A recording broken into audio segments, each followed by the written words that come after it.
అది ఎలాగంటేనండి, నిన్న రోజా గారు మాట్లాడుతూ చంద్రబాబు నాయుడు గారు, పవన్ కళ్యాణ్ గారు ఫినాయిల్తో కడుక్కోవాలి వాళ్ళనోళ్ళు అంత అబద్ధాలు ఆడుతున్నారు. అంటే ఇంకా ఈ దేశంలో రాష్ట్రం అనేది ఉందా, వీళ్ళు చేసే పనులకు అంతే లేదు. ఇంకా రకరకాలు అన్నమాట అండి. ఇంకా పార్టీల కోసమే వాళ్ళు విదేశాలు తిరుగుతున్నారు. ఈ రకాలుగా మాట్లాడుతూ నిన్న జనసేన ఎమ్మెల్యే అరవ శ్రీధర్ అనే రైల్వే కోడూరు ఆయన ఒక ఒక సెక్సువల్ ఒక చిన్న ఇదిలో ఆయన ఒక వీడియో బయటపడటంతో దాని గురించి ఆ వీడియోని హైలైట్ చేస్తూ వైసీపీ వాళ్ళు హైలైట్ చేస్తూ అనేది ఏంటంటే అటువంటి నాయకుల్ని పెంచి పోషిస్తున్నారు. జనసేనలో ఉన్న వాళ్ళందరూ కూడా అటువంటి వాళ్ళే. అది జనసేన లేకపోతే కామసేన అనేసి వాళ్ళు రోజా గారు మాట్లాడుతున్నారు. అయితే నేను ఆ విషయంలో చెప్పేది ఏంటంటే, ఒక సామాన్యుడిగా జనసేన కామసేన అని అన్నప్పుడు వాళ్ళ నోళ్ళు పెనాయిల్తో కడుక్కోవాలని మీరు అన్నప్పుడు అటువంటి నాయకులే ఎంతోమంది వైసీపీ పార్టీలో కూడా ఉన్నారు. వాళ్ళు ఏంటంటే ఇప్పుడు మన గోరంట్ల మాధవ్ కానీ, లేకపోతే అవధ్ శ్రీనివాస్ కానీ, లేకపోతే అంబటి రాంబాబు గారు, ఇంకా చాలామంది నాయకులు ఇటువంటి ఆడవాళ్ళతో వాయిస్ కాల్స్లోను చాటింగ్లతోనూ లేకపోతే నూటిగా దొరికేసి చాలాసార్లు దొరికేశారు. అటువంటి వాళ్ళు మరి అంబటి రాంబాబు గారు డ్యాన్స్లు వేయటం ఆడవాళ్ళతో రకరకాలు, రోజా గారే స్వయంగా ఇంకా చిల్లర డ్యాన్స్లు వేయటం మనం చాలాసార్లు చూసాం. అయితే నేననేది ఏంటంటే అటువంటి వాళ్ళని మీ పార్టీలో పెట్టుకుని వాళ్ళ నోళ్ళు పెనాయిల్తోనూ కడుక్కోవాలనే మీరు మీ ఒళ్ళంతా కడుక్కునే ఆ పాపాలు పోతాయని నేను అడుగుతున్నాను. ఇలాగ ఎందుకంటున్నానంటే, గోరంట్ల మాధవ్ వీడియోని మీరు చూడలేదమ్మా, మీకు తెలియదా రోజా గారు? మీకు తెలిసి ఉండి కూడా వాళ్ళేదో ఇంకా పూర్తి కానీ అంటే దర్యాప్తు కూడా కానీ లేదా వాళ్ళ విశ్లేషణ కూడా పూర్తి కాకుండా ఉన్న అరవ శ్రీధర్ మీద అన్ని రకాలు చేస్తున్నారు. గోరంట్ల మాధవ్ డైరెక్ట్గా దొరికేశాడు. అటువంటి ఆయన మరి పెనాయిల్తో మీరే ఇల్లు కడుగుతారో ఏమో నాకైతే తెలీదు. ముందంటే మీ పార్టీలో ఉన్న వాళ్ళు మీరు ముందు కడుక్కోండి, తర్వాత వేరే పార్టీలో ఉన్న వాళ్ళు పెనాయిల్తో కడుక్కుంటారా దేంతో కడుక్కుంటారా అన్న విషయాలు వాళ్ళ పార్టీలో వాళ్ళు కూడా చూసుకుంటారు. ముందైతే మీ పార్టీలో ఉన్న వాళ్ళని మీరు సంస్కరించండి.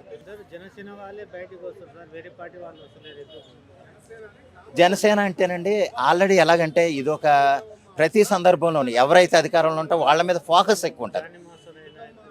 దానికి సహజం. మొన్న జానీ మాస్టర్ దొరకటం ఇదంటే ఎవరికాళ్ళు ఫేవర్గా మాట్లాడితే వాళ్ళని టార్గెట్ చేసేవాళ్ళు ఉంటారు. ఇప్పుడు కూటమి ప్రభుత్వాన్ని లేదా కూటమిలో ఉన్న సభ్యుల్ని చంద్రబాబు నాయుడు గారికి ఇష్టమైన వాళ్ళు ఉన్నారనుకోండి, వీడు ఎక్కడ దొరుకుతాడని చూసేవాళ్ళు ఉంటారు. అది సహజం. ఇప్పుడు జానీ మాస్టర్ తీవ్రంగా అంటే పవన్ కళ్యాణ్ గారికి లేదా తెలుగుదేశం పార్టీకి పక్కన పెడితే పవన్ కళ్యాణ్ గారికి ఎంత అభిమానం అనేది మనకు తెలుసు. ఆయన ప్రత్యేకంగా ఎలక్షన్ టైంలో పిఠాపురం వెళ్ళి మరీ ప్రచారం చేశారు. అటువంటి ప్రచారం చేసిన ప్రతి ఒక్కడి మీద నిఘా పెట్టారు వాళ్ళు. నిఘా పెట్టి వీడు ఎక్కడెక్కడ దొరుకుతాడో, ఎవరెవరితో చాటింగ్లు చేశారు, ఎవరెవరితో వాయిస్ కాల్స్ మాట్లాడారు, ఎవరు అసభ్యంగా మాట్లాడిన వీడియోలు దొరుకుతాయని వాళ్ళు ప్రయత్నాలు చేశారు. ఆ సందర్భంలో అరవ శ్రీధర్ అని ఆయన దొరికాడు.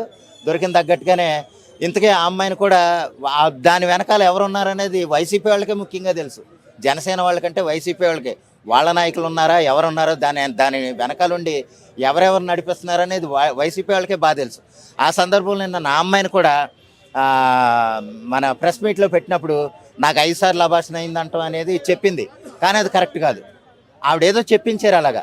లేకపోతే 25 కోట్లు డిమాండ్ చేయటం అనేది ఎందుకంటే ఆవిడ నేమ్ కోసం ఫేమ్ కోసం. ఇప్పుడు ఏదో ఆవిడకి ఎంతో జీతం వస్తుందండి, 35,000 40,000 జీతం వస్తుంది.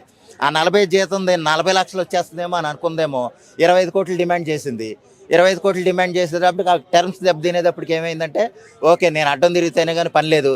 ఆ అడ్డం తిరగడానికి కూడా ఎవరో వెనకాల ఉన్నారు. 5 సార్లు అభాషణ అనిపించడానికి 5 సార్లు ఎలా ఒప్పుకున్నావు మనం? అసలు 5 సార్లు అభాషణ చేసేదాకా ఎలా ఒప్పుకున్నావు? నిన్ను కారులో తీసుకెళ్ళి రేప్ చేశాడు అని చెప్పిన దానివి నువ్వు ఐ లవ్ యూ అని ఎలా చెప్పావు అతనికి? ఐ లవ్ యూ చెప్పకూడదు కదా.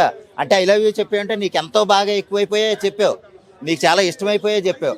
అటువంటి నీ స్వయంగా ఐ లవ్ యూ చెప్పి నువ్వే మళ్ళీ నన్ను కారులో తీసుకెళ్ళి రేప్ చేయబోయాడు, 5 సార్లు అభాషణ చేయించాడు, నాకు అక్కడ చేస్తానన్ను ఇక్కడ ఇవన్నీ అనవసరం అనేది నా ఉద్దేశం. ఎందుకంటే ఓవరాల్గా ముందేంటంటే ఆవిడ చెప్పిన దాంట్లో క్లారిటీ లేదు. దాని వెనకాల ఎవరో బలంగా అయితే ఉన్నారు. అది కూటమి ప్రభుత్వాన్నో లేదా జనసేన పార్టీ వాళ్ళని బద్నాం చేయడానికో లేదు, ఏదో రకంగా ఓవరాల్గా అయితే వాళ్ళు ఒక ప్లాన్ ప్రకారం అయితే జరుగుతుంది. ఆ ప్లాన్ త్వరలోనే తెలుస్తుందని నేను నమ్ముతున్నాను. ఎందుకంటే ఆవిడే అంటే ఎవరైతే కల్ప్రిట్ ఉన్నారో ఆవిడే ప్లస్ ఇంకొక అతని మధ్య ఉన్న వాయిస్ కాల్ లీక్ కూడా దొరికింది. ఆ లీక్ అది ముందు బయటకు వచ్చిన తర్వాత అన్ని విషయాలు బయటకు వస్తాయి. దానికి తగ్గట్టుగానే అందరూ నడుచుకుంటారనేది నేను నమ్ముతున్నాను.